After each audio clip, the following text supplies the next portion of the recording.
ಒಂದು ದೇಶ ಯುದ್ಧ ಮಾಡದೆ ಶತ್ರುಗಳನ್ನ ಒಂದೊಂದಾಗಿ ಮುಗಿಸುತ್ತದೆ ಅಂದರೆ ಅದಕ್ಕೆ ಕಾರಣ ಏನಿರಬಹುದು?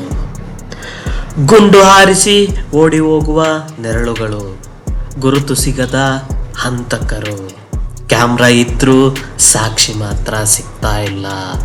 ಇದು ಸಿನಿಮಾ ಕತೆ ಅಲ್ಲ, ಜಗತ್ತಿನ ಗುಪ್ತಚರ ಸಂಸ್ಥೆಗಳು ಮಾತನಾಡುತ್ತಿರುವ ಪಾಕಿಸ್ತಾನದ ರಹಸ್ಯ ಹತ್ಯಾ ದಳದ ಕತೆ.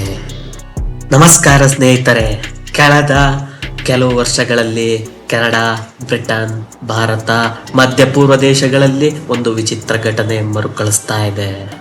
ಪಾಕಿಸ್ತಾನಕ್ಕೆ ವಿರೋಧವಾಗಿ ಮಾತನಾಡಿದವರು ಹಠಾತ್ ಗುಂಡೇಟಿಗೆ ಬಲಿಯಾಗ್ತಿದ್ದಾರೆ ಅಥವಾ ಅನುಮಾನಾಸ್ಪದವಾಗಿ ಅಪಘಾತದಲ್ಲಿ ಸಾಯ್ತಿದ್ದಾರೆ. ಇದು ಸಾಮಾನ್ಯ ಅಪರಾಧನ ಅಥವಾ ಯೋಜಿತ ಹತ್ಯೆಗಳ ಸರಣಿನ? ನಿಮಗೆ ಗೊತ್ತಾ ಸ್ನೇಹಿತರೆ, ಕೆನಡಾ ಘಟನೆ 2023ರಲ್ಲಿ ಕೆನಡಾದಲ್ಲಿ ಖಲಿಸ್ತಾನದ ನಾಯಕನಾಗಿದ್ದ ಹರ್ದೀಪ್ ಸಿಂಗ್ ನಿಜ್ಜರ್ನನ್ನ ಗುರುದ್ವಾರದ ಪಾರ್ಕಿಂಗ್ ಬಳಿ ಹಗಲಿನಲ್ಲಿ ಗುಂಡಿಕ್ಕಿ ಕಠೋರವಾಗಿ ಕೊಂದಿದ್ರು. ಮುಖವಾಡ ಧರಿಸಿದವರು ಕೆಲವೇ ಕ್ಷಣದಲ್ಲಿ ತಪ್ಪಿಸ್ಕೊಂಡ್ಬಿಟ್ಟಿದ್ರು. ಕೆನಡಾ ಪ್ರಧಾನ ಮಂತ್ರಿ ವಿದೇಶಿ ಸರ್ಕಾರದ ಕೈ ಇರ್ಬೋದು ಅಂತ ಹೇಳಿಕೆ ಕೊಟ್ಟರು. ಆಮೇಲೆ ಜಗತ್ತಿನ ಗಮನ ಒಂದು ದೇಶದತ್ತ ತಿರುಗಿತ್ತು. ಕಾರಣ, ಇದೇ ರೀತಿಯ ಘಟನೆಗಳು ಮೊದಲು ಕೂಡ ನಡೆದಿತ್ತು. ಗೆಳೆಯರೇ, ಇದೇ ರೀತಿಯ ಕೊಲೆಗಳನ್ನು ನಾವು ಜಗತ್ತಿನಲ್ಲಿ ತುಂಬ ನೋಡಬಹುದು. ಬ್ರಿಟನ್ನಲ್ಲಿ ಕಾರ್ಯಕರ್ತರ ಮೇಲೆ ದಾಳಿ ನಡೆದಿರುವಂಥದ್ದು, ಆಮೇಲೆ ಯುರೋಪ್ನಲ್ಲಿ ಕಾಣೆಯಾಗುವ ಪ್ರಕರಣಗಳು, ಮತ್ತು ಅಫ್ಘಾನಿಸ್ತಾನ ಗಡಿಯಲ್ಲಿ ಹಳೆಯ ಯೋಧರ ಹತ್ಯೆಗಳು, ಬಹುತೇಕ ಎಲ್ಲರಲ್ಲೂ ಒಂದೇ ಕೊಲೆಯ ಸಾಮ್ಯ.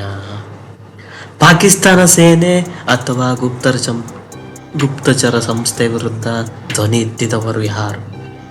ಪತ್ರಕರ್ತರು ಒಂದು ಪದ ಬಳಸಿದ್ರು, ಕಿಲ್ ಲಿಸ್ಟ್ ಅಂತೇಳಿ. ಅಂದರೆ ದೇಶ ಬಿಟ್ಟರೂ ಸುರಕ್ಷತೆ ಇಲ್ಲ ಎಂಬ ಭಯ. ಸ್ನೇಹಿತರೆ, ನಿಮಗಿದು ಗೊತ್ತಾ ಹತ್ಯಾದಳ ಹೇಗೆ ಕೆಲಸ ಮಾಡುತ್ತೆ ಅಂತ?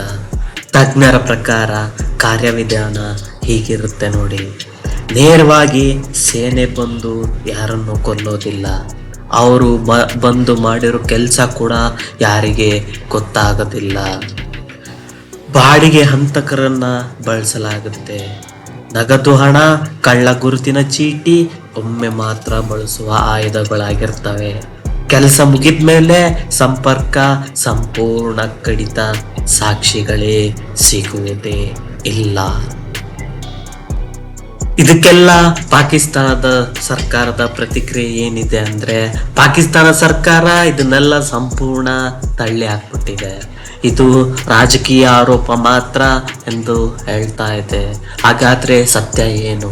ಗುಪ್ತಚರ ಜಗತ್ತಿನಲ್ಲಿ ಸಾಕ್ಷಿಗಳು ಬಹಿರಂಗವಾಗುವುದಿಲ್ಲ, ಮಾತ್ರ ಸೂಚನೆಗಳು ಮತ್ತು ಘಟನೆಗಳ ಸರಣಿ ಮಾತ್ರ ಕಾಣಿಸುತ್ತೆ.